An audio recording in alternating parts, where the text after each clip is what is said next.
कुछ लोग दुनिया को बदलते हैं और कुछ दुनिया को समझने की कोशिश में खुद बदल जाते हैं। ये कहानी उसी इंसान की है जिसने अपनी पूरी जिंदगी को एक प्रयोग बना दिया, एक साइकोलॉजिकल एक्सपेरिमेंट। एक ऐसा इंसान जिसके सवालों की गहराई आज भी विज्ञान, कला और दर्शन तीनों को चुनौती देती है। उसका नाम Leonardo da Vinci. Who was Leonardo? Leonardo को दुनिया एक पॉलीमेथ, पेंटर, इन्वेंटर, आर्किटेक्ट, एनाटॉमिस्ट और जीनियस कहती है। लेकिन सच यह है कि वो इनमें से कोई एक नहीं थे। वो एक ऑब्जर्वर थे, एक ऐसा व्यक्ति जिसे दुनिया की हर चीज को देखने, समझने और डाइसेक्ट करने की आदत थी। उन्होंने खुद को कभी आर्टिस्ट नहीं कहा। उन्होंने कहा, I am a disciple of experience. मैं अनुभव का शिष्य हूं। उनकी पूरी जिंदगी का एक ही गोल था, सच का पीछा करना। Childhood, the first experiment. Leonardo बचपन में ही दूसरे बच्चों से अलग थे।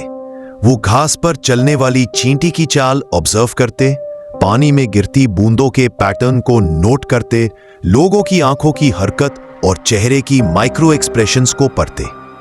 10 साल की उम्र में उन्होंने पहाड़ी पर बैठकर पूरा गांव लगातार 4 घंटे तक देखा, केवल ऑब्जर्व करने के लिए कि लोग कैसे चलते हैं, बोलते हैं और बिहेव करते हैं।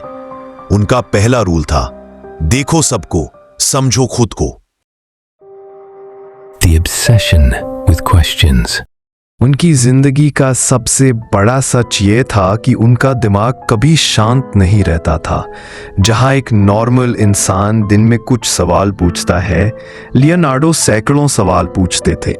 उनकी नोटबुक्स में लिखा मिलता है, पानी का फ्लो कर्व क्यों बनाता है, आंसू का केमिकल कॉम्पोजिशन क्या है, मसल मूवमेंट साउंड क्यों प्रोड्यूस करता है, बर्ड्स का फ्लाइट इक्वेशन क्या है, इंसान झूठ क्यों बोलता है। हर सवाल एक नए एक्सपेरिमेंट की शुरुआत करता है। उनके लिए जीवन का हर पल रिसर्च था। The dark side, fearless curiosity. Leonardo की क्यूरियोसिटी खतरनाक थी। वो रात के समय ग्रेवयार्ड्स जाते थे, मृत शरीरों को एनाटॉमिकल स्टडी के लिए लाते थे। कई लोगों को ये पागलपन लगता था, लेकिन लियोनार्डो कहते थे, To understand life, you must observe death. उन्होंने 30 से ज्यादा ह्यूमन बॉडीज डाइसेक्ट की, सिर्फ ये समझने के लिए कि नर्व्स कैसे काम करते हैं, मसल्स किस डायरेक्शन में पुल करते हैं और इंसान की सांस कैसे चलती है। यही रीजन था कि वो दुनिया में पहले इंसान थे जिन्होंने हार्ट चेम्बर्स की सही ड्राइंग बनाई। The artist versus the scientist. Internal conflict. Leonardo के भीतर 2 लोग रहते थे, एक आर्टिस्ट जो दुनिया में ब्यूटी देखता था और एक साइंटिस्ट जो हर ब्यूटी को तोड़कर समझना चाहता था। आर्टिस्ट कहता लाइंस को फील करो, साइंटिस्ट कहता लाइंस को मेजर करो। आर्टिस्ट कहता पोर्ट्रेट बनाओ, साइंटिस्ट कहता मसल स्ट्रक्चर समझो, तब पोर्ट्रेट परफेक्ट बनेगा। ये लड़ाई उनकी हर क्रिएशन में दिखती है। उनकी पेंटिंग्स में साइंस छिपा है और उनके इन्वेंशंस में आर्ट। उनके अंदर की ये आंतरिक लड़ाई उन्हें जीनियस बनाती थी और साथ ही उन्हें अधूरा भी छोड़ती थी। The curse of genius. Incomplete work. Leonardo की सबसे बड़ी कमजोरी थी उनका परफेक्शनिज्म और ओवरथिंकिंग। वो किसी भी आइडिया को पूरा नहीं कर पाते थे क्योंकि उनका दिमाग उसी समय 10 नए आइडियाज पैदा कर देता था। उनकी हजारों नोटबुक्स अधूरी थी, उनकी इन्वेंशंस हाफ स्केच्ड, उनकी थ्योरीज हाफ रिटन, उनकी पेंटिंग्स मंथ्स और ईयर्स अधूरी पड़ी रहती। उनके असिस्टेंट्स मजाक करते थे। लियोनार्डो की सबसे बड़ी इन्वेंशन अनफिनिश्ड प्रोजेक्ट्स, लेकिन सच ये था उनका दिमाग किसी गाड़ी की तरह नहीं, एक एक्सप्लोजन की तरह काम करता था। Mona Lisa. Not a painting, but a study. लोग मोनालिसा को एक पोर्ट्रेट समझते हैं, लियोनार्डो इसे एक साइकोलॉजिकल स्टडी कहते थे। वो मुस्कान क्यों बदलती है, चेहरे की एक्सप्रेशन क्यों मूव करती लगती है, आईज व्यूअर का पीछा क्यों करती है। ये मैजिक नहीं था, ये था ह्यूमन परसेप्शन पर एक साइकोलॉजिकल एक्सपेरिमेंट। उन्होंने लाइट का इल्यूजन ऐसा डिजाइन किया कि आपका दिमाग पेंटिंग को मूव समझता है। मोनालिसा एक आर्ट नहीं, एक चैलेंज है कि इंसान अपने दिमाग पर भरोसा नहीं कर सकता। Human nature, his real discovery.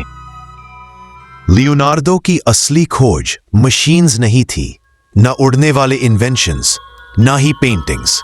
उनकी असली खोज थी इंसान। उन्होंने लिखा, every man lives in two worlds, one he shows and one he hides. उनकी नोटबुक्स में ह्यूमन बिहेवियर के नोट्स मिलते हैं, कैसे लोग दुख छुपाते हैं, कैसे डर आंखों में आता है, कैसे ईगो आवाज की पिच बदल देता है, क्यों लोग भीड़ में अलग बिहेव करते हैं। लियोनार्डो एक साइकोलॉजिस्ट से कम नहीं थे, बस शब्द अलग थे, रिसर्च वही थी। His most dangerous experiment. Himself. Leonardo ने दुनिया पर जितने एक्सपेरिमेंट्स किए उनसे कहीं ज्यादा खुद पर किए। उन्होंने खुद को आइसोलेट किया, एनालाइज किया, ऑब्जर्व किया। उन्होंने खुद की आदतें बदली, सोच बदली, परसेप्शन बदला। उनका सबसे बड़ा गोल था understand yourself deeply enough that the world becomes clear. उनके लिए असली इन्वेंशन सेल्फ अवेयरनेस थी। What we can learn from him. Leonardo की कहानी हमें 3 बड़े सबक देती है। एक, curiosity is the real super power. Genius बनने की शुरुआत सवाल पूछने से होती है। आप जितना देखेंगे उतना समझेंगे, और जितना समझेंगे उतना ग्रो करेंगे। 2, ओवरथिंकिंग को कर्स मत समझो। लियोनार्डो की सबसे बड़ी शक्ति उनका ओवरथिंकिंग था। अगर उसे आइडियाज में बदलना सीख लो, वही आपकी ताकत बन सकता है। 3, ऑब्जर्व योरसेल्फ। दुनिया समझने की कुंजी खुद को समझना है। लियोनार्डो दा विंची जीनियस इसलिए नहीं थे क्योंकि वो एक्स्ट्रॉर्डनरी थे, वो जीनियस इसलिए थे क्योंकि वो क्यूरियस थे।